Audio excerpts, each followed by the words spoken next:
ആളുകൾക്ക് പണം മതി. പൈസ ഉണ്ടാക്കുന്ന വഴി നോക്കല്ല, ഹലാലിന്റെ വഴിയല്ല.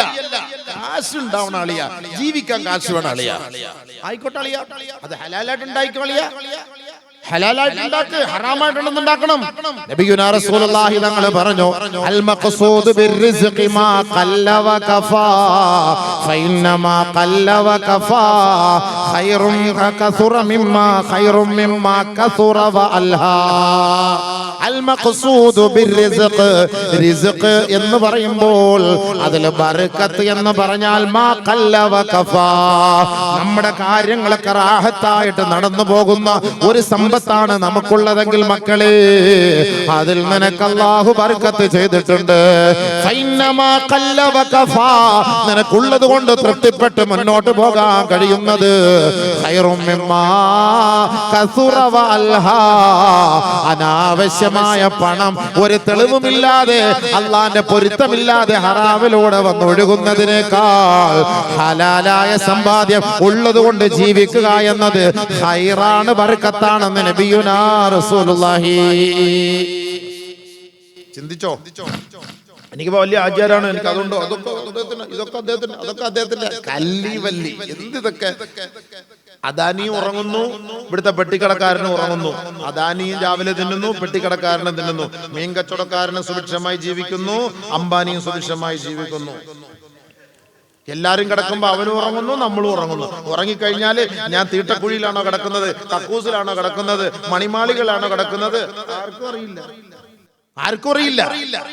അതൊന്നും ആർക്കും അറിയില്ല. ഉറക്കം കഴിഞ്ഞാൽ തീർന്ന്.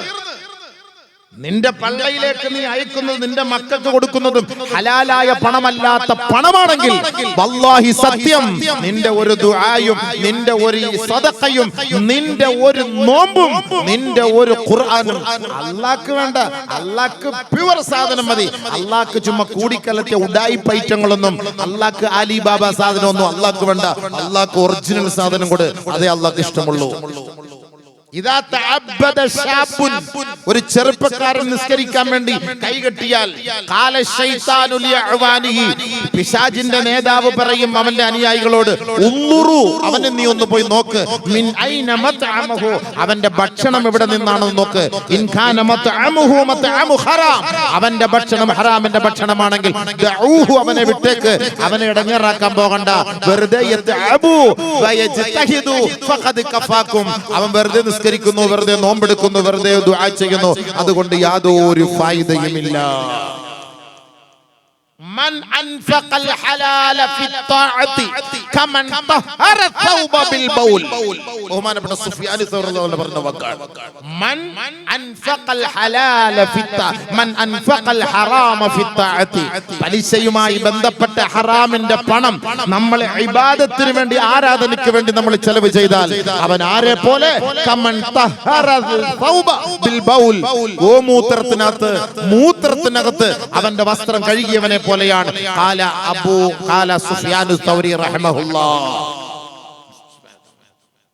മൂത്രത്തിൽ വസ്ത്രം കഴിയിട്ട് ജുമാക്ക് പള്ളിയിൽ എടുത്തുകൊണ്ട് വരുന്നവനെ പോലെ. ആര്? ഹറാമ് തിന്ന് ജീവിച്ചവൻ, ഹറാമ് തിന്നുന്നവൻ. ഇന്ന് നമ്മളെ വണ്ടികൾക്കൊക്കെ ഫിനാൻസ് ഇട്ട് കൊടുക്കുന്നതൊക്കെ നമ്മുടെ മുസ്ലിം സമുദായം അല്ലേ? ഈ വണ്ടിയൊക്കെ എടുത്തിട്ട് സെക്കൻഡ് ഹാൻഡ് വണ്ടി വിൽക്കുന്നു. അതിനൊക്കെ വണ്ടി കൺസൾട്ടൻസ് എന്നൊക്കെ പേരിട്ടിട്ട്, മുസ്ലിം പേരിട്ടിട്ട് 5 നേരം നിസ്കാരമുള്ള കൗമുകളാണ് ഈ CC ഇടാൻ വേണ്ടി, പലിശയ്ക്ക് വേണ്ടി നമ്മൾ സപ്പോർട്ട് ചെയ്യുന്നത്. പിന്നെ എന്തിന് നീ നിസ്കരിക്കാൻ പോണേ? നീ എന്തിനു നിസ്കരിക്കാൻ പോണത്? ഈ പലിശയ്ക്ക് വേണ്ടി സപ്പോർട്ട് ചെയ്ത് വണ്ടി ഇട്ട് കൊടുക്കാൻ വേണ്ടി, പലിശയ്ക്ക് ഞങ്ങൾ എടുത്തു തരാം, ഈ വണ്ടി 5 ലക്ഷം രൂപയാണ്, കുഴപ്പമില്ല, 1 തന്നാ മതി, 4 ലക്ഷം രൂപ നമുക്കിവിടെ പരിചയമുള്ള ബാങ്ക് ഉണ്ട്, ആ ബാങ്കിലൂടെ നമ്മൾ സെറ്റാക്കി തരാം. എന്നിട്ട് ളുഹറിന്റെ ബാങ്ക് വിളിക്കുമ്പോൾ പെട്ടെന്ന് കട പൂട്ടിട്ട് പള്ളിയിൽ പോകും. അവല് വഖത്തിൽ പോയി നിസ്കരിക്കും. പോയാ എന്റെ നിസ്കാരം അല്ലാഹ് കണ്ട. വല്ലാഹി സത്യം വേണ്ട, എന്റെ നിസ്കാരം അല്ലാഹ്ക്ക് വേണ്ട. നീ വേറെ എവിടെ പോയി നിസ്കരിക്കും. ഞാൻ അധികം പോയി തരാം. 100 ഓതട്ടെ, അവിടെ കേട്ടോ. ബിസ്മില്ലാഹിർ റഹ്മാനിർ റഹീം. മൻ തലബ ദുനിയാ ഹലാലാ. എന്തിനാണ് നമ്മൾ സമ്പാദിക്കുന്നത്? എന്തിനാണ് സമ്പാദിക്കുന്നത്? റസൂൽ ഞങ്ങൾ പറഞ്ഞ വാക്ക, മൻ തലബ ദുനിയാ ഹലാലാ ഇസ്തിഅഫാഫൻ മിനൽ മസ്അലാ വസഅയൻ അലാ അഹ്ലിഹി വതഅത്തുഫൻ ലിജാരിഹി. ആരുടെ മുന്നിൽ പോയി യാചിക്കാതിരിക്കാനും തെണ്ടാതിരിക്കാനുമാണ് നമ്മൾ സമ്പാദിക്കുന്നത് കേട്ടോ. അത് ഹലാലായ സമ്പാദ്യമാകണേ. പടച്ചവനെ, എന്റെ മക്കൾ നാളെ തെണ്ടരുത് റബ്ബേ, മറ്റുള്ളവന്റെ മുന്നിൽ കൈനീട്ടരുത് പടച്ച റബ്ബേ. അതുകൊണ്ട് എന്റെ മക്കൾക്ക് വേണ്ടത് ഞാൻ ഹലാലായത് സമ്പാദിച്ചു വെക്കാം. അതുകൊണ്ട് സമ്പാദിക്കേണ്ടത് നമ്മുടെ മക്കൾ മറ്റുള്ളവരോട് പോയി യാചിക്കാതിരിക്കാനാണ്.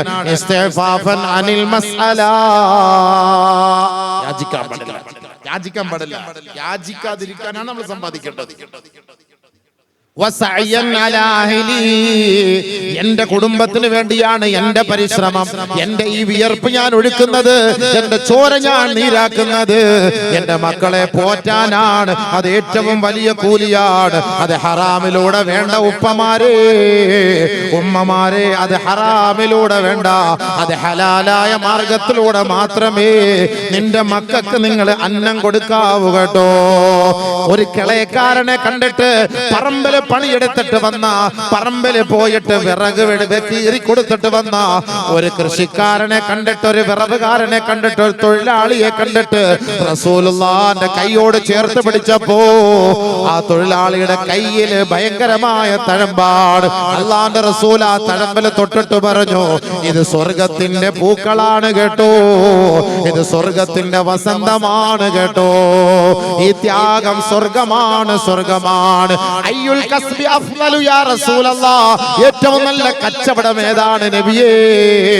റസൂലുള്ളാഹി തങ്ങളോട് ചോദിച്ചപ്പോ അല്ലാഹുവിന്റെ റസൂൽ പറഞ്ഞില്ലേ, അമലുർ റജുലി ബിയദൈഹി, ഒരു മനുഷ്യൻ അവന്റെ കൈ കൊണ്ടെടുക്കുന്ന പണിയാണ് ഏറ്റവും നല്ല കച്ചവടമെന്ന് നബിയുനാ റസൂലുള്ളാഹി. രണ്ടാമത് പറഞ്ഞു, വകുല്ലു ബൈഇൻ മബ്റൂർ, പലിശയില്ലാത്ത എല്ലാ നല്ല കച്ചവടങ്ങളും ഹലാലാണ്, ശ്രേഷ്ഠമാണ് നബിയുനാ റസൂലുള്ളാഹി സല്ലല്ലാഹു അലൈഹി വസല്ലം. പറയാൻ തോന്നൂല. ഇത്രയൊക്കെ കടിപ്പിച്ച് റസൂലുള്ളാഹി പറഞ്ഞെങ്കിൽ എന്തിന് സലാത്തെല്ലാം പോണത്? തോന്നൂല, തോന്നൂല. നമ്മളെല്ലാം പലിശയിൽ മുങ്ങിയിരിക്കല്ലേ, ഇവിടം വരെ എത്തി. ഇവിടം കൂടെ ഉള്ളൂ. നടക്കുന്ന പലിശ, ഓടുന്ന പലിശ, മൊബൈൽ വിളിക്കുന്നത് പലിശ, വീട്ടിൽ കിടക്കുന്ന കട്ടിൽ പലിശ, ഇരിക്കുന്ന കസേര പലിശ, കക്കൂസി പോകുന്ന ക്ലോസറ്റ് പലിശ, EMI എടുത്തെടുത്തിട്ട് അവസാനം എന്റെ അമ്മേ എന്റെ അമ്മയെന്ന് വിളിച്ചോണ്ടിരിക്കുകയാണ്. അടയ്ക്കാൻ പൈസ ഇല്ല. 29 ആകുമ്പോൾ വിളി വരും. SBI വരും, ഫെഡറൽ ബാങ്കിൽ വരും, കാത്തലിക് സിറിയിൽ വരും, ICCC വരും. എല്ലായിടത്തും കൂടെ ഞാനിപ്പോ ഇവിടെ ശീശയായിരിക്കുകയാണ്, ഗതിയില്ല, ഞാൻ മൊത്തത്തിൽ ഇപ്പൊ ശീശയാവും. എടുക്കുമ്പോ സുഖമായിരുന്നു, എടുത്തിങ്ങനെ അങ്ങോട്ട് വെച്ചു കൊടുക്കുമ്പോ എന്ത് സുഖ. അങ്ങനെ നല്ല ഉപയോഗിച്ച് കിടക്കുന്ന ബെഡ് വരാത്, ഉടുക്കുന്ന മുണ്ട് വരാത്. എന്നിട്ട് 27 രാവിലെ ഒറ്റ ഹിടിയാവന്റെ മണ്ടയിൽ കൂടെ മലക്കുള്ള തിരിച്ചു കൊടുക്കും. ഈ കരയാൻ എന്തിനു കരയാൻ പോണത്? എന്തിനു കരയാൻ പോണത്? ഉള്ളത് മതി. മീൻ കച്ചവടം, ഒരു പെട്ടി മീൻ എടുത്ത് റാത്തായിട്ട് കച്ചവടം ചെയ്ത 2000-2500 രൂപ കാശ് കിട്ടും. 11 മണിയാവുമ്പോ 2500 രൂപ കാശ് കിട്ടും. 2 പെട്ടി മീൻ വിറ്റ് 50,000 രൂപ കാശ് കിട്ടും.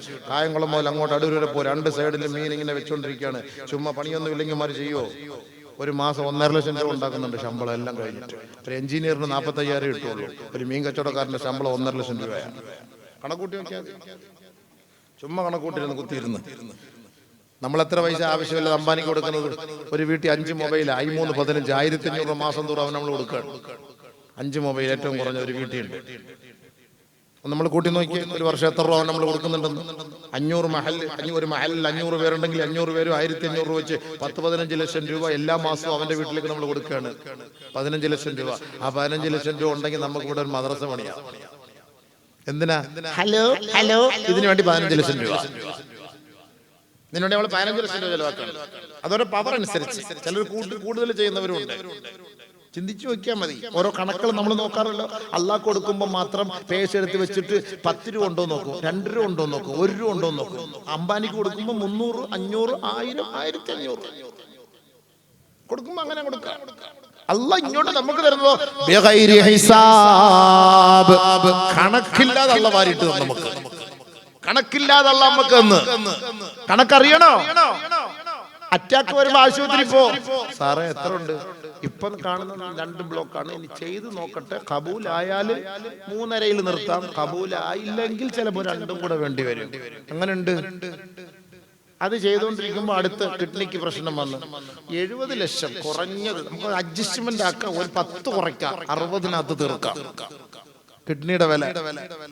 ശ്വാസകോശം മാറ്റാൻ ഇപ്പൊ ഞാൻ നിലമ്പൂര് പ്രസംഗിക്കാൻ പോയി. അവിടെ ഒരു പാവപ്പെട്ട ഒരു പെണ്ണിനെ കൊണ്ട് ശ്വാസകോശം മാറ്റി വെക്കാൻ കൊണ്ട് ഹൈദരാബാദിൽ കൊണ്ട് 80 ലക്ഷം രൂപ പാട്ടപ്പിരിവ് നടത്തിയിട്ട് പാവപ്പെട്ട ജനങ്ങളിൽ നിന്ന് പിരിച്ചെടുത്തോണ്ട് പോയിട്ട് 80 ലക്ഷം രൂപയ്ക്ക് ഓപ്പറേഷൻ ചെയ്ത് 7-ന്റെ അന്ന് ഇന്നാലില്ലാഹി വ ഇന്നാ ഇലൈഹി റാജിഊൻ റാഹത്തായിട്ട് വീട്ടിൽ വന്നു. ശ്വാസകോശം മാറ്റി വെച്ച്. ഇതൊക്കെ അള്ളാഹിന്റെ തർത്തീബ്, അള്ളാഹ് തീരുമാനിക്കുന്നതല്ലേ? നമ്മൾ ചിന്തിച്ചു നോക്കി. ഈ പൈസ ഒക്കെ നമ്മൾ എങ്ങനെയാ പോകുന്നു ഒന്ന് ചിന്തിച്ചു നോക്കി. ഇതൊക്കെ എങ്ങനെ ഈ ആശുപത്രിക്കാരന്മാർ തിന്നുന്ന തീറ്റി. ഇതിപ്പോ അവന്മാർക്കൊരു ബിസിനസ്സാ. ഇപ്പൊ എല്ലാവരും യൂട്യൂബിലൂടെ ഇങ്ങനെ ഇട്ടിട്ട് ഈ പാവപ്പെട്ടവർക്ക് വേണ്ടി തെണ്ടി പിരിച്ചു കൊടുക്കുന്നത്, ഈ നക്കാപ്പിച്ചെല്ലാം തിന്നത് ഈ ആശുപത്രിക്കാരന്മാർ നാളെ നരകത്തിന്റെ തീ ഉണ്ടാക്കി വെക്കുകയാണ്. ആർക്കെങ്കിലും ഒരു ചെറിയ ദയുണ്ടോ? ദയയുടെ ഒരംശം 1.5 കോടി രൂപ കൊടുത്ത് മജ്ജ മാറ്റി വെച്ച് ഓപ്പറേഷൻ ചെയ്ത് റാഹത്തായി വീട്ടിൽ ഒരു 2 മാസമെങ്കിലും ആ മോനെ ഒന്ന് കണ്ടുകൊണ്ടിരിക്കാനുള്ള ഭാഗ്യമില്ലല്ലോ. അതിന് മുമ്പേ ആളടിച്ചു പോവല്ലേ? പിന്നെ എന്തിനിത് ചെയ്യിപ്പിക്കുന്നത്? ഈ പാവത്തുങ്ങളെ കൊണ്ട് ഈ പിരിച്ചു കൊടുത്ത് രക്ഷപ്പെടട്ടെ എന്ന് പറഞ്ഞു. നമ്മളതൊക്കെ ഒന്ന് മനസ്സിലാക്കണം. അള്ളാഹ് നമ്മുടെ ശരീരത്തിൽ നിന്ന് നിഅമത്തുണ്ടല്ലോ വാരി വലിച്ചള്ള തന്നിട്ടുണ്ട്.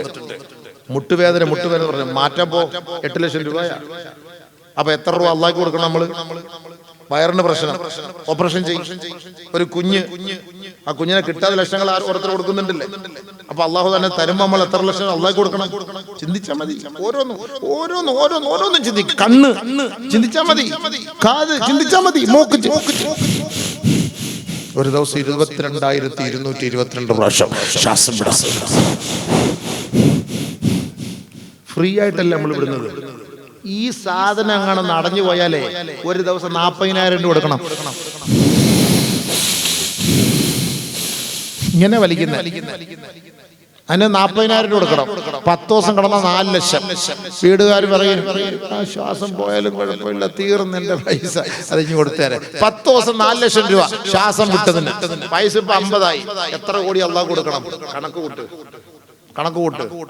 എത്ര കോടി അള്ളാഹ് കൊടുക്കണം? എന്താ കൊടുക്കണം? വേണ്ടായോ? ചുമ്മാ കുത്തിയിരുന്ന അള്ളാഹ് ഫ്രീ ആയിട്ട് തരാ. ബ്രീത്ത് ഫ്രീ ആയിട്ട് തരാണ്. ഇതിപ്പോ മറ്റേ സാധനം എല്ലാം കൊണ്ട് വായിക്കാത്ത തൊണ്ടയ്ക്കാത്തുള്ള കുത്തിക്കയറ്റി വെക്കുമ്പോ 60,000 70,000 ദിവസം തോറും കൊടുക്കണം.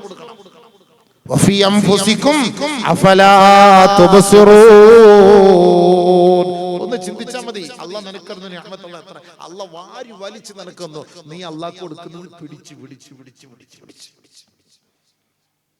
കോടി വാരി വലിച്ച് അബൂബക്കർ സിദ്ദീഖ് കൊടുത്ത പോലെ, ഉമർ റളിയല്ലാഹു കൊടുത്ത പോലെ വാരി വലിച്ചു കൊടുക്കണം. അത് കൊടുക്കുന്നത് നല്ലത് കൊടുക്കണം. ഇന്നല്ലാഹ ഖസമ ബൈനകും അഖ്ലാഖകും കമാ ഖസമ ബൈനകും അർസാഖകും. നല്ലപോലെ ശ്രദ്ധിച്ചോ. അല്ലാഹു നമ്മുടെ റിസ്ഖും നമ്മുടെ സ്വഭാവങ്ങളെയും അല്ലാഹു നേരത്തെ തീരുമാനിച്ചു നിജപ്പെടുത്തി കഴിഞ്ഞു. ഇന്നല്ലാഹ യുഅതി ദുനിയാ മൻ യുഹിബ്ബു വമൻ ലാ യുഹിബ്ബു. അല്ലാഹുവിന്റെ റസൂൽ പറഞ്ഞത് നല്ലപോലെ ഒന്ന് കേൾക്കണേ പൊന്നുമക്കളെ. നബിയുനാ ഹബീബുനാ റസൂലുള്ളാഹി തങ്ങൾ പറയുകയാ, ഇന്നല്ലാഹ യുഅതി ദുനിയാ മൻ യുഹിബ്ബു വമൻ ലാ യുഹിബ്ബു. അല്ലാഹുക്ക് ഇഷ്ടമുള്ളവർക്കും അവൻ ഇഷ്ടമില്ലാത്തവർക്കും ദുനിയാവ് വാരി കോരി കൊടുക്കുമെന്ന് നബിയുനാ റസൂലുള്ളാഹി. ചിന്തിച്ചാ മതി. ഏറ്റവും വലിയ പണക്കാര് അള്ളാഹ്ക്ക് ഇഷ്ടമുള്ളവരുണ്ട്, ഇഷ്ടമില്ലാത്തവരുണ്ട്. ഇന്നല്ലാഹ യുഅതി ദുനിയാ മൻ യുഹിബ്ബു വമൻ ലാ യുഹിബ്ബു. പക്ഷേ വയുഅതി ദീന മൻ യുഹിബ്ബു. അള്ളാഹ്ക്ക് ഇഷ്ടമുള്ളവർക്ക് മാത്രമേ ഈ പരിശുദ്ധമായ ദീൻ അള്ളാഹു നൽകുകയുള്ളൂ. ചിന്തിച്ചോളി. അദാനിക്കല്ല കൊടുത്തില്ല, അംബാനിക്കല്ല കൊടുത്തില്ല, രവിപിള്ളക്കല്ല കൊടുത്തില്ല, അബൂജഹലിന് കൊടുത്തില്ല, ഖാറൂന് കൊടുത്തില്ല, ഫറോവയ്ക്ക് കൊടുത്തില്ല, ഹാമാന് കൊടുത്തില്ല, ഉബയ്യ് ഇബ്നു ഖലഫിന് കൊടുത്തില്ല. ലോകത്തെ ഏറ്റവും വലിയ കച്ചവടക്കാരായിരുന്നു കേട്ടോ. ഇവർക്കൊന്നും അല്ലാഹു കൊടുക്കാത്ത ദീൻ അവൻ ഇഷ്ടപ്പെട്ടവർക്ക് തന്നു എന്ന് നബിയുനാ റസൂലുള്ളാഹി. ഇന്നല്ലാഹ യുഅതി ദീന മൻ യുഹിബ്ബു അള്ളാഹു ഇഷ്ടപ്പെട്ടവർക്കാണ് അള്ളാഹു ദീൻ നൽകിയത്. ആ ദീൻ ആരാണോ ഏറ്റെടുത്തത് അവരോട് അള്ളാഹുവിന്റെ റസൂൽ ഉപദേശിക്കുന്ന ഉപദേശമാണ് അടുത്ത് വരുന്നത്. ഫമൻ അതാഹുല്ലാഹു അദ്ദീന, ആർക്കാണോ അല്ലാഹു റബ്ബുൽ ഇസ്സത്ത് പരിശുദ്ധമായ ദീൻ നൽകിയത് അവനെ അല്ലാഹു ഇഷ്ടപ്പെട്ടിരിക്കുകയാ, അവനെ അല്ലാഹു ഏറ്റവും കൂടുതൽ ആദരിക്കുകയാ, അവനെ അല്ലാഹു ഏറ്റവും കൂടുതൽ ബഹുമാനിക്കുകയാണ്. ഒരാൾക്ക് ദീൻ അല്ലാഹു കൊടുത്തെങ്കിൽ അല്ലാഹു അവനെ ഇഷ്ടപ്പെട്ടു. ഇനി അവന്റെ ഡ്യൂട്ടിയാണ് അടുത്ത് പറയാൻ പോകുന്നത്. വമൻ ഇക്തസബ ഫീഹാ മാലം മിൻ ഹുല്ലിഹി വഅൻഫഖഹു ഫീ ഹഖിഹി അസാബഹുല്ലാഹ് വഔറദഹു ജന്നതഹു. അല്ലാഹു ആരെ ഇഷ്ടപ്പെട്ടു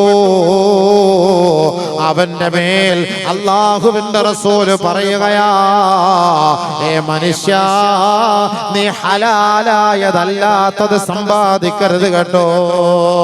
ഹലാലായത് നീ സമ്പാദിക്കണേ. അങ്ങനെ ഹലാലായത് നീ സമ്പാദിച്ചാൽ അല്ലാഹു നിനക്ക് നൽകുന്നത് ഔറദഹു ജന്നതഹു, അല്ലാഹു അവനെ സ്വർഗ്ഗത്തിലേക്ക് കൊണ്ടെത്തിക്കുമത്രേ. അസാബഹുല്ലാഹ്, അവൻ കൊടുക്കുന്ന സമ്പത്തിന് ദീനിന്റെ മാർഗത്തിൽ ചെലവ് ചെയ്യുന്നതിന് അല്ലാഹു അവന് പ്രതിഫലം ഏറ്റി നൽകുമത്രേ. ومن اكتسب مالا من غير حله وأنفقه في غير حقه أورده الله دار الهوان. ഒരു സത്യവിശ്വാസിയെ അപേക്ഷിച്ചിടത്തോളം അള്ളാഹുവിന്റെ റസൂൽ പറയുകയാണ്, അള്ളാഹു നിന്നെ ഇഷ്ടപ്പെട്ടത് കൊണ്ടാണ് നിനക്ക് ഹിദായത്തും ഈമാനും അള്ളാഹു നൽകിയത്. അതുകൊണ്ട് നീ ഹറാം സമ്പാദിക്കല്ലേ. അങ്ങനെ ഹറാം നീ സമ്പാദിച്ചിട്ട് അതിൽ നിന്ന് നീ സദഖ ചെയ്തിട്ട് ഫയതഖബ്ബലഹു ഫയുബാറക ലഹു ഫീഹി, അത് സ്വീകരിക്കണേ അല്ലാഹ്, അതിൽ നീ ബർക്കത്ത് ചെയ്യണേ അല്ലാഹ് എന്ന് പറഞ്ഞാൽ അല്ലാഹു അത് സ്വീകരിക്കുകയുമില്ല, അതിൽ ബർക്കത്ത് ചെയ്യുകയുമില്ല. അത് സ്വീകരിക്കയില്ല, അതിൽ അല്ലാഹു ബർക്കത്തും ചെയ്യൂല. സ്വീകരിക്കയില്ല, ബർക്കത്തും ചെയ്യൂല. ഇപ്പൊ ആട്ടോ കൺസൾട്ടൻസി നടത്തുന്ന ഒരാള്, പലിശയുമായി ബന്ധപ്പെട്ട ഒരാള് നമ്മുടെ ഇവിടെ സദഖ ചെയ്യുന്നു, 50,000 രൂപ സദഖ ഞാൻ ദുആ ചെയ്യുന്നു, പക്ഷെ അല്ലാഹു അത് സ്വീകരിക്കൂല. എനിക്കറിയില്ല നീ ചെയ്യുന്നത് ഹറാമാണോ ഹലാലാണോ എന്നത്, അതെനിക്കറിയില്ല. പെട്ടെന്ന് പൈസക്കാരൻ ലോട്ടറി എടുക്കും. ഓരോരുത്തർ പോയി ഗൾഫിലൊക്കെ ലോട്ടറി, സൗദിയിലൊക്കെ ലോട്ടറി, ഹലാലായ ലോട്ടറി ഹറാമായ ലോട്ടറി. അത് കൊള്ളാം. ഗൾഫിലെ ലോട്ടറിയാണ്. അറബികൾക്ക് എന്താ വിവരമില്ലേ ഉസ്താദേ? സൗദികൾക്ക് വിവരമില്ലേ? ദുബായികൾക്ക് വിവരമില്ലേ? അവിടെ കോടാനകോടിയുടെ ലോട്ടറി കച്ചവടം നടത്തിയിട്ട് കേരളക്കാരൻ ഇന്ത്യക്കാരനൊക്കെ നടിക്കുന്നുണ്ടല്ലോ. മില്യൺ കണക്കിന് ഡോളറാണ് അവൻ സമ്മാനവുമായി നാട്ടിലേക്ക് വരുന്നത്. പ്രവാസിയുടെ ഏറ്റവും വലിയ സന്തോഷമെന്ന് പത്രത്തിന്റെ തലക്കെട്ടിൽ കാണാം. പൊന്നുമോനെ സുബൈറേ, നിന്റെ പണം നരകത്തിലോട്ട് കൊണ്ടുപോകും കേട്ടോടാ. നിന്നെ മാത്രമല്ല, അതുകൊണ്ട് സൂയിക്കുന്ന നിന്റെ മക്കളുണ്ടല്ലോ, നിന്റെ കുടുംബമുണ്ടല്ലോ, ആ പണം നരകത്തിലേക്കാണ്, നരകത്തിലേക്കാ. ഇവിടെ നിനക്ക് BMW വാങ്ങാം, മിനി കൂപ്പർ വാങ്ങാം, ഇവിടെ നിനക്ക് വലിയ വലിയ വണ്ടികളൊക്കെ വാങ്ങാം, വലിയ വീടുകളൊക്കെ വെക്കാം. പൊന്നുമോനെ, നീ മരിക്കുമ്പോ ഏറ്റവും കുറഞ്ഞ തുണിയിലാളാ നിന്റെ മയ്യത്ത് കൊണ്ടുപോകുന്നത്. ഒരു വീല് പോലും ഇല്ലാത്ത, ഗ്രീസ് അടിക്കാത്ത, പെട്രോൾ അടിക്കാത്ത വാഹനത്തിലാണ് കൊണ്ടുപോകുന്നത്. പൊന്നുമോനെ, AC ഇല്ലാത്ത, ഫാൻ ഇല്ലാത്ത, കൂളർ ഇല്ലാത്ത 6 അടി മണ്ണിന്റെ ഇരുണ്ട തുരുത്തിലാടാ നിന്റെ മയ്യത്ത് കൊണ്ടുവെക്കുന്നത്. അപ്പോഴായിരിക്കും മോനെ 50 കോടിയുടെ ലോട്ടറിയുടെ ഗുണം എന്താണെന്ന് മനസ്സിലാക്കാൻ പോകുന്നത്. അന്ന് നിനക്ക് ശിക്ഷ വരുമ്പോ ഒരാളും നിന്നെ സഹായിക്കാൻ അവിടെ ഉണ്ടാവില്ല കേട്ടോടാ. ആരുണ്ടാവില്ല. നല്ല രസമായിരിക്കും, കോടിക്കണക്കിന് രൂപയായിട്ട് ഇങ്ങോട്ട് വരാൻ നല്ല രസമായിരിക്കും. അറബികളല്ലേ, അറബിക്ക് എന്താ വരാം? അൽ-അറാബു അശദ്ദു കുഫ്റൻ വ നിഫാഖ. ഖുർആൻ തന്നെ പറഞ്ഞതാണ് അറബികൾ ഏറ്റവും വലിയ കുഫറിന്റെയും നിഫാഖിന്റെയും ഉടമകളാണെന്ന്. ഖുർആൻ പറഞ്ഞ വാക്കല്ലേ? അറബികൾ ചെയ്യുന്നതാണ് നമ്മുടെ മാതൃക. അറബികളെ നോക്കാനല്ല റസൂലുള്ള പറഞ്ഞത്, അല്ല പറഞ്ഞത് ലഖദ് കാന ലക്കും ഫീ റസൂലില്ലാഹി ഉസ്വത്തുൻ ഹസന. നമ്മുടെ നേതാവ് റസൂലുള്ളയാണ്. നമ്മുടെ നേതാവ് അറബികളല്ല. പരിശുദ്ധമായ ഖുർആനിനെയും പരിശുദ്ധമായ ഹദീസുകളെയും തേജോവധം ചെയ്തിട്ട് അവിടെ ബാറുകളും ഡാൻസുകളും ലോട്ടറികളും ഒക്കെ കൊണ്ടുവന്നിട്ട് ലോകം അവസാനിക്കണ്ടേ, ഖിയാമത്ത് വരണ്ടേ എന്ന് കഅബ ശരീഫ് പോലും ബലിമസമാകുന്ന അവസ്ഥയല്ലേ നമ്മൾ കാണുന്നത്? നഊദു ബില്ലാഹ്. റസൂലുള്ളാഹി തങ്ങൾ പറഞ്ഞ ഒരു കാലം വരും കേട്ടോ, അന്ന് മദീന മുനവ്വറയിലൂടെ പേപ്പട്ടികളും പട്ടികളും കേറി അലഞ്ഞു തിരിയുന്ന കാലം വരാതെ ലോകം അസ്തമിക്കുകയേ ഇല്ല. നബിയുനാ ഹബീബുനാ റസൂലുള്ളാഹി. അതുകൊണ്ടല്ലേ ഇന്ന് ആ പരിശുദ്ധമായ മദീനയിലെ നോൺ മുസ്ലിം നോട്ട് അലൗഡ് എന്ന ബോർഡ് എടുത്തു മാറ്റിയത്? എല്ലാവരും അവിടേക്ക് കയറി ഇറങ്ങുകയല്ലേ. അങ്ങനെ വന്ന് ലോകം അവസാനിക്കുന്ന സമയത്ത് പേപ്പട്ടികളും പട്ടികളും അവിടേക്ക് കയറി ഇറങ്ങാതെ ലോകം അസ്തമിക്കുകയില്ല മക്കളെ. അതിന്റെ തുടക്കമായിരിക്കാം ഇന്ന് നമ്മൾ ഈ കാണുന്ന പേക്കൂത്തുകൾ. അവിടെ ബാർ വന്നു, ഇവിടെ കള്ള് വന്നു, അവിടെ കള്ളു കൊടുക്കുന്നു, അവിടെ പെണ്ണുങ്ങൾ ഡാൻസ് ആടുന്നു, അവിടെ പലിശ. ഇത് വരണല്ലോ, ലോകം അസ്തമിക്കണ്ടേ? ഇത് വന്നാലേ ലോകം അസ്തമിക്കുള്ളൂ. അതുകൊണ്ട് സൗദിയിൽ നിന്ന് എടുത്തതാണ് ഈ വണ്ടി. അത് ലോണാണ്, അവിടെ കൊടുക്കുന്ന ലോൺ. അവര് ഖുർആൻ പഠിച്ചവരല്ലേ, അവര് ഹദീസ് പഠിച്ചവരല്ലേ. മോനെ, അവരല്ല നമ്മുടെ മാതൃക. നമ്മുടെ മാതൃക റസൂലുള്ളയാണ്. ആ റസൂലുള്ളയാണ് നമുക്ക് നാളെ ശഫാഅത്ത് തരേണ്ടത്. ആ റസൂലുള്ള നിനക്കൊരു ലോൺ എടുക്കാൻ പറഞ്ഞിട്ടുണ്ടെങ്കിൽ 100 വട്ടം നിനക്കെടുക്കാം. നമ്മളൊരു വണ്ടി, എനിക്കൊരു ആഗ്രഹമുണ്ട്, ഒരു മിനി കൂപ്പർ എടുത്താൽ കൊള്ളാന്ന്. കാരണം ഈ വാള് പറഞ്ഞ് ഓടി നടക്കാം. ഇന്ന് ഞാൻ കണ്ണൂരിൽ നിന്ന് ത്യാഗം സഹിച്ച് KSRTC ബസ്സിലൊക്കെ കയറി വന്നത്. ഉറങ്ങാൻ വയ്യാതെ ഇവിടെ വന്ന് കിടന്നാ ഉറങ്ങിയത്. ഒരു മിനി കൂപ്പർ ഉണ്ടെങ്കിൽ ഷൂഷു എന്ന് പറക്കാൻ. ഇച്ചിരി പൈസ കിട്ടിയിരുന്നേ പലിശക്ക് എടുത്ത് നമുക്ക് ചെയ്യാമായിരുന്നു. റസൂലുള്ള അങ്ങനെ പറഞ്ഞാട്ടെങ്കിലും കണ്ടില്ല. വാളന്മാർ വേണമെങ്കിൽ ഇച്ചിരി എടുത്തെന്ന് പറഞ്ഞു അതീത് കിട്ടിയിരുന്നെങ്കിൽ നമ്മൾ റാഹത്തിട്ട് പോയി എടുത്തേനെ. എന്തിനാ ഈ പഴയ തുരുമ്പ് വണ്ടിയും കൂടെ നടക്കുന്നത്? ഈ പൈസ വേണ്ടേ? ഈ പഴയ വണ്ടി കൂടെ 10 വർഷം പഴക്കമുള്ള വണ്ടി എൻ്റെ വണ്ടി. അതുകൊണ്ടാണ് ഞാൻ നടക്കുന്നത്. പേടിച്ചിട്ട് ഒരു വണ്ടി എടുക്കണം. 1 ലക്ഷം രൂപ കൊണ്ട് കൊടുത്താൽ മതി, 10 ലക്ഷം പിന്നെ അടച്ചാൽ മതി. ഇടി അവിടെ കിട്ടും. ഇവിടെ ആർക്കും ഒന്നും പറയില്ല. ഞാൻ കുഞ്ഞിരുന്ന് ഇടി കൊള്ളണം.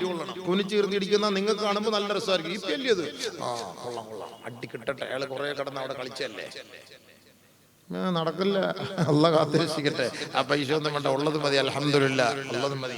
പക്ഷേ ഒരു കാലം വരെ റസൂലുള്ളാഹി പറഞ്ഞു, യഅതി അലന്നാസി സമാൻ ലാ യബ്ഖാ അഹദുൻ ഇല്ലാ അകില റിബാ ഫമൻ ലം യഅകുൽ മിനർ റിബാ അസാബഹു മിൻ ഗുബാരിഹി ഔ മിൻ ബുഖാരിഹി. നബിയുനാ റസൂലുള്ളാഹി ഒരു കാലം എന്റെ സമുദായത്തിന്റെ മേൽ സംജാതമാകും സഹാബത്തേ, അന്ന് പലിശ തിന്നാത്തവരായി ആരും കാണില്ല കേട്ടോ.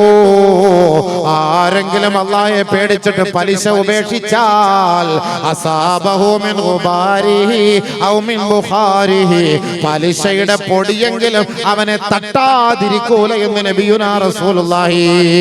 രാവിലെ സുബഹി നമസ്കരിച്ചിട്ട് പാവപ്പെട്ട ഒരു കിളവൻ തസ്ബീഹ് ചൊല്ലിക്കൊണ്ടാ പോകുന്നത്. ചെറ്റ വീടാണ്, ചെറിയ കുടിലാണ്, പലിശയുമായി ഒരു ബന്ധമില്ല, ബാങ്കിൽ ഒരു അക്കൗണ്ട് പോലുമില്ല, സാധുവാണ്. കച്ചവടത്തിന് വേണ്ടി മാർക്കറ്റിലേക്ക് പോകാൻ 2 കുട്ടികൾ KSRTC ബസ്സിൽ കൈ കാണിച്ച് കയറിയിട്ട് 20 രൂപ കൊടുത്ത് കായംകുളം മാർക്കറ്റിൽ ഇറങ്ങുമ്പോ അയാൾ ഒരു പലിശയുമായി ബന്ധമില്ല. പക്ഷേ KSRTC എടുത്തിരിക്കുന്ന മൊത്തം കിഫ്ബിയുടെ പൈസ കൊണ്ടാണ്, പലിശ പണം കൊണ്ടാണ്. ഈ പൈസ പലിശയുടെ വണ്ടിയിലാണ് ഉപ്പാ നിങ്ങൾ യാത്ര ചെയ്തത്. അല്ലാണ്ട് റസൂലിന് തെറ്റ് പറ്റിയിട്ടില്ല കേട്ടോ. ഒരു കാലം വരെ പലിശ തിന്നാത്തവൻ പോലും പലിശയുടെ പൊടിയെങ്കിലും തട്ടാതിരിക്കൂല. KSRTC ബസ്സിൽ ഫുൾ പൈസ കൊടുത്തു. ഇവിടുന്ന് നമ്മൾ വലിയ ടൂറിസ്റ്റ് ബസ്സിൽ ഇങ്ങനെ കടന്ന് എറണാകുളം, കോഴിക്കോട്, കൊല്ലമൊക്കെ പുഷ് ബാക്ക് സീറ്റിൽ വലിയ സ്മോൾ സ്ലീപ്പർ കിടന്നു പോകുന്ന ബസ്സല്ല. ഫുൾ പൈസ കൊടുത്തെടുത്തു. നമ്മൾ ഫുൾ പൈസ കൊടുത്ത ടിക്കറ്റ് എടുത്തത്. പക്ഷെ വണ്ടിക്കാരെ ഫുൾ പൈസ കൊടുത്തിട്ടില്ല. പകുതി ലോൺകാരനാ. ഇടയ്ക്ക് വെച്ച് ചിലപ്പോൾ താമരശ്ശേരി വെച്ച് പിടിച്ചോണ്ട് പോകാം CC അടച്ചിട്ട്. നമ്മൾ പിന്നെ അവസാനം വെളി കിടക്കേണ്ടി വരും. പക്ഷെ റസൂലുള്ളാഹി പറഞ്ഞെന്താ, നമ്മൾ നാളെ ഒരു ദീനിന്റെ ഒരു ദഅവത്തിന് വേണ്ടി കോഴിക്കോട് ജമാഅത്ത് പോവാണ്, 10 പേര് ആ ബസ്സിൽ ഇരിക്കുന്നു, ഞങ്ങൾക്ക് പലിശയായിട്ട് ഒരു ബന്ധവുമില്ല. പലിശ ആ വണ്ടി പലിശയുടെ വണ്ടിയാണ്. അസാബഹു മിൻ ഗുബാരിഹി ഔ മിൻ ബുഖാരിഹി. ഈ 12 മണിക്കൂറും പലിശയുടെ മുകളിൽ തന്നെ നമ്മൾ ഇരുന്ന് പോകേണ്ടി വരുമെന്ന് റസൂലുള്ളാഹി ഞങ്ങൾ പറഞ്ഞു. ശരിയല്ലേ? ശരിയല്ലേ? ആശുപത്രി പോകുന്നു, എല്ലാം പലിശയ്ക്ക് ലോൺ എടുത്തിട്ടല്ലേ അത്രയും വലിയ ബിൽഡിംഗ് ഉണ്ടാക്കിയ. ബാങ്കുകാർ അവിടെ തന്നെ ഒരു ബാങ്ക് സ്ഥാപിച്ചേക്കാണ്. ദിവസം തോറും മനുഷ്യനെ കുത്തി കീറിയിട്ട് ആ പൈസ അതിനകത്ത് കൊണ്ടിട്ട് നിറച്ചു കൊടുക്കണം. നിറച്ചു കൊടുക്കാൻ വേണ്ടി എല്ലാ ഹോസ്പിറ്റലിലും അവിടെ തന്നെ ഒരു കൗണ്ടർ, ഓരോ ബാങ്കിന്റെ കൗണ്ടർ പലിശ കൊടുത്ത് പലിശയ്ക്ക് പണം എടുത്തിട്ട് വീട് വെച്ചിട്ട് ആ വീട്ടിൽ പോയി രാവിലെ ഉസ്താദ് അൽ ഫാത്തിഹ ഫാത്തിഹ ഓതിയിട്ട് കോഴിക്കാൽ തിന്നും പോർക്കണം. 50 ലക്ഷം രൂപയുടെ വീട്, 20 ലക്ഷം ഞങ്ങളുടെ കയ്യിൽ പൈസ, 30 ലക്ഷം ബാങ്ക് എടുത്താണ് ഉസ്താദെ, ബാങ്കിൽ നിന്ന് ലോണാണ്. ടൈൽസിൽ കൂടെ ചൂട് പലിശ അടിച്ചു കയറും ചന്തയിൽ കൂടെ മുകളിലോട്ട്. ചിന്തിച്ചാൽ മതി. റസൂലുള്ളാഹി തങ്ങൾ പറഞ്ഞ ഒരു കാലം വരുന്നു, പലിശയായിട്ട് ബന്ധമില്ലെങ്കിൽ നമുക്ക് പലിശ ഉണ്ടാവും. ഇപ്പൊ നമ്മൾ നടക്കുന്ന മൊത്തം അങ്ങനല്ലേ? സൂക്ഷിക്കണ്ടേ? കഴിവത് സൂക്ഷിക്കുക. ഒരു മൊബൈൽ ഉപയോഗിക്കുമ്പോൾ പോലും EMI ആയി. ഒരു തലങ്ങണി വാങ്ങുന്നത് EMI. ഇവന്മാരിങ്ങനെ വെച്ചിരിക്കുക 0% വെച്ച്. ശരവതി ഉസ്താനെ വിളിച്ചിട്ട് ചോദിച്ചു, ഇതൊക്കെ ഹലാലാണെന്ന് ചോദിച്ചു. എല്ലാ വിഷയങ്ങളെ കുറിച്ച് ആധികാരികമായി പഠിച്ച വ്യക്തിയാണ്. ഇതൊക്കെ ശരിയാണെന്ന് ചോദിച്ചു. നമ്മൾ വിചാരിക്കും 0% എന്നൊക്കെ പറഞ്ഞിട്ട് ബാങ്കിൽ വെക്കും. RBI, reserve bank of India, അങ്ങനെ ഒരു നിയമം പുറപ്പെടുവിച്ചിട്ടേ ഇല്ല. അത് തെറ്റാണ്, അങ്ങനെ കൊടുക്കാനേ പാടില്ല. 0% ആണ് എന്ന് പറഞ്ഞൊക്കെയാണ് നമ്മൾക്ക് വരുന്നത്. 1% ഇല്ല. അവസാനം നമ്മളെല്ലാം ഓക്കെ പറയാൻ പോകുമ്പോൾ അവസാനം പറയും ഇത് സർവീസ് ചാർജാ ഉസ്താദേ, ഇത് സർവീസ് ചാർജാ. ചിന്തിച്ചു നോക്കി, അതൊക്കെ വായിക്കണം. കുറെ പേപ്പർ ഉണ്ട്, അവരൊരു തൗറാത്ത് നമ്മുടെ മുന്നിൽ തരും, നമ്മളതൊക്കെ ഒപ്പിട്ടും കൊടുക്കും. വല്ല വായിച്ചിട്ടുണ്ടോ? വായിക്കാൻ വല്ല വിവരം വേണ്ടേ വായിക്കാൻ? ഈ 90 പേപ്പർ ഇംഗ്ലീഷ് എഴുതിയിട്ടാണ്. നമുക്ക് 10 ലക്ഷം രൂപ ലോൺ വേണം, ചിലപ്പോൾ 50,000 രൂപയുടെ ഒരു മൊബൈൽ എടുക്കാൻ പോവാണ്. ഈ 90 പേപ്പറിനകത്ത് ഒപ്പിട്ട് കൊടുക്കും. ഒരു കാർ എടുക്കാൻ പോവാണ്, ഒരു സ്കൂട്ടർ എടുക്കാൻ പോവാണ്, ഒപ്പിട്ട് കൊടുക്കും. സഫിയ, നീ സ്കൂട്ടർ എടുക്കാൻ പോയിട്ട് ഇത് വായിച്ചു നോക്കിയിട്ടുണ്ടാ? ഇതെന്താ എഴുതിയിരിക്കുന്നത്? ആരും എഴുതിയിട്ട് വായിക്കാനല്ല, അത് വായിക്കാൻ പറ്റൂലല്ലോ. വായിക്കാതിരിക്കാനാണ് അങ്ങനെ എഴുതി വെച്ചിരിക്കുന്നത്. അത് നമ്മളെല്ലാം ഒപ്പിട്ട് കൊടുക്കും. ഓപ്പറേഷൻ തിയേറ്ററിൽ നിന്ന് വരുന്നു, ഓപ്പറേഷന് കയറ്റി ഭാര്യയെ ഒപ്പിട്ട് കൊടുക്കണം. എന്തുവാ എന്നൊന്നും നോക്കണം, എങ്ങനെ രക്ഷപ്പെടുത്തിയാൽ മതിയെന്ന്. രക്ഷപ്പെടുത്തും എന്നല്ല പറഞ്ഞത്, അടിച്ചു പോകാൻ സാധ്യതയുണ്ട്, സമ്മതമാണോന്നാ ചോദിച്ചത്. അടിച്ചു പോകാൻ സാധ്യതയുണ്ട്, സമ്മതാണോ? വേറെ മാർഗ്ഗമില്ല, ഒപ്പിട്ട്. പിന്നെ മയ്യത്തായിട്ട് വരുമ്പം നിങ്ങൾ ഒപ്പിട്ടതുപോലെ തന്നെ എല്ലാം സംഭവിച്ചിട്ടുണ്ട്, പെട്ടെന്ന് കൊണ്ടുപോയിക്കോളാം. എല്ലാം ഒപ്പിട്ട് കൊടുക്കാൻ, നമ്മള് ചിന്തിച്ചാൽ മതി സുഹൃത്തുക്കളെ. നമ്മൾ വെറുതെ പറയല്ല. എല്ലാവർക്കും നമുക്കൊക്കെ ആഗ്രഹമുണ്ട്, ഇതുപോലെ കടിച്ചു പൊളിക്കണമെന്നൊക്കെ ആഗ്രഹമുണ്ട്. പക്ഷെ അള്ളാഹെ പേടിച്ചിട്ടാണ്. അല്പമെങ്കിലും സൂക്ഷിക്കുക, 100% വേണ്ട, അല്പം. പറ്റുന്നത് പോലെ നമുക്ക് പലിശ ഒഴിവാക്കാൻ പറ്റും. നമുക്കിപ്പോ ലോൺ എടുക്കലും പലിശയ്ക്ക് പണം എടുക്കലും ഈ ബാങ്കിൽ കൊണ്ടുപോയിട്ട് ഈ സ്വർണം വെക്കലും ഇതൊക്കെ ഈസിയായി. ബാങ്കിൽ ക്യൂ നിൽക്കുകയാണ് മുസ്ലിം പെണ്ണുങ്ങൾ, ഇങ്ങനെ ഈ പരതായിട്ടൊക്കെ ഇട്ട് പണയം വെക്കാൻ. അല്ല, ബാങ്ക് ഇപ്പൊ നമുക്ക് ആവശ്യമാണ്. ഇപ്പൊ അത് ഹറാമാ വേണ്ടെന്ന് പറയാൻ അത്രയും സൂക്ഷ്മത പാലിക്കൽ വലിയ ബുദ്ധിമുട്ട്. ഇന്നത്തെ സാഹചര്യത്തിൽ എല്ലാ വിഷയവും ബാങ്കുമായി ബന്ധപ്പെട്ടാണ്. അതിന്റെ പലിശകൾ നോക്കണം. നമുക്ക് ഇൻകമിങ്ങിൽ വരുന്ന പലിശ നമുക്ക് നോക്കണം. ആ ഇൻകമിങ്ങിൽ വരുന്ന പലിശ എടുത്ത് നമ്മൾ മാറ്റി ആർക്കെങ്കിലും അത് വെറും സാധുക്കൾക്ക് ഒരു നിയ്യത്ത് പോലും ഇല്ലാതെ കളയുന്നത് പോലെ കൊടുത്തേക്കണം. പലിശയുമായി ബന്ധപ്പെട്ട സംഭവം അത് നമുക്ക് വേണ്ട. നമുക്ക് ഹലാലായ നമ്മൾ കഷ്ടപ്പെട്ട പണം മതി നമുക്ക്. അതാണ് നമ്മൾ സ്വീകരിക്കേണ്ടത്. ബാക്കിയൊക്കെ വിട്ടേക്ക്. ഹോസ്പിറ്റലിൽ ചികിത്സയ്ക്ക് വേണ്ടി 10,000 രൂപ മാസം തോറും കൊടുത്തിട്ട് 10 ലക്ഷം രൂപയുടെ ചികിത്സ ഉണ്ടെന്ന് പറയുമ്പോൾ ഏറ്റെടുത്ത് വെച്ചിരിക്കുക. ഇവൻ ഇപ്പോഴും നിയത്തി ചെയ്ത് എനിക്ക് നാളെ അറ്റാക്ക് വരും, എനിക്ക് നാളെ കിഡ്നി രോഗം വരും, എനിക്ക് നാളെ ഹാർട്ടിന്റെ പ്രശ്നം വരും, എനിക്ക് നാളെ സ്ട്രോക്ക് വരും. ഇവനങ്ങ് തീരുമാനിച്ചിട്ട് പോയി ഹെൽത്തിന്റെ ഇൻഷുറൻസ് എടുത്ത് വെച്ചിരിക്കുക പ്രൈവറ്റ്. 10,000 രൂപ നിങ്ങൾ കൊടുത്താൽ നിങ്ങളുടെ കുടുംബത്തിലുള്ള 10 പേർക്ക് 10 ലക്ഷം രൂപ വെച്ചുള്ള ഒരു വർഷത്തെ ഫ്രീ ചികിത്സ. ഹറാം. നമുക്ക് വേണ്ട. നമുക്ക് പാവപ്പെട്ട മെഡിക്കൽ കോളേജ് ഉണ്ട്, ഗവൺമെന്റ് ആശുപത്രി ഉണ്ട്, അവിടെ കൊണ്ടുപോയിട്ട് ചികിത്സിക്കുക. അള്ളാഹ് അതിൽ ശിവ തരും. സർക്കാർ ഫ്രീ ആയിട്ട് ചെയ്യല്ലേ, അള്ളാഹ് അതിൽ ചികിത്സ. നമ്മളീ 10 ലക്ഷം എടുത്തിട്ട് ആശുപത്രിയിലത്തെ രോഗം നാളെ വരും ഒന്ന് പിടിച്ചിരിച്ചോണ്ടിരിക്കേണ്ട കാര്യമൊന്നുമില്ല. റബ്ബിന്റെ അടുക്കൽ ദുആ ചെയ്യും, പഠിച്ചവനെ അങ്ങനെ വലിയ രോഗമൊന്നും വരാൻ നീ സഹായിക്കണേ അള്ളാഹ്. ഇനി അങ്ങനെ രോഗം വന്നാൽ ഹലാലായ പൈസ കൊണ്ട് നിന്റെ ശരീരത്തെ നീ സഹായിക്ക്, ചികിത്സിക്ക്. ഹറാമിന്റെ പൈസ കൊണ്ട് നീ ചികിത്സിച്ചാൽ മൂത്രം കൊണ്ട് നിന്റെ വസ്ത്രം കഴുകിയവനെ പോലെയാവും. നമുക്കത് വേണ്ട. ഇന്നല്ലാഹ തയ്യിബുൻ ലാ യഖ്ബലു ഇല്ലാ തയ്യിബാ ഇന്നല്ലാഹ അമറൽ മുഅ്മിനീൻ കമാ അമറ ബിഹൽ മുർസലീൻ യാ അയ്യുഹർ റസൂലു ഖുലൂ മിനത് തയ്യിബാത് വഅമലൂ സാലിഹാ. പ്രവാചകന്മാരെ, നിങ്ങൾ നല്ലത് കഴിക്കണേ, നന്മ ചെയ്യണേ, സാലിഹായ അമലുകൾ പ്രവർത്തിക്കണേ എന്ന് അല്ലാഹു തആല പ്രവാചകന്മാരോട് പറഞ്ഞതുപോലെ സത്യവിശ്വാസികളായ നമ്മളോടും അല്ലാഹു പറയുകയാ, നല്ലത് കഴിക്കണേ, നല്ലത് കൊടുക്കണേ, നല്ലത് സമ്പാദിക്കണേ, നല്ല അമലുകൾ നിങ്ങൾ ചെയ്യണേ.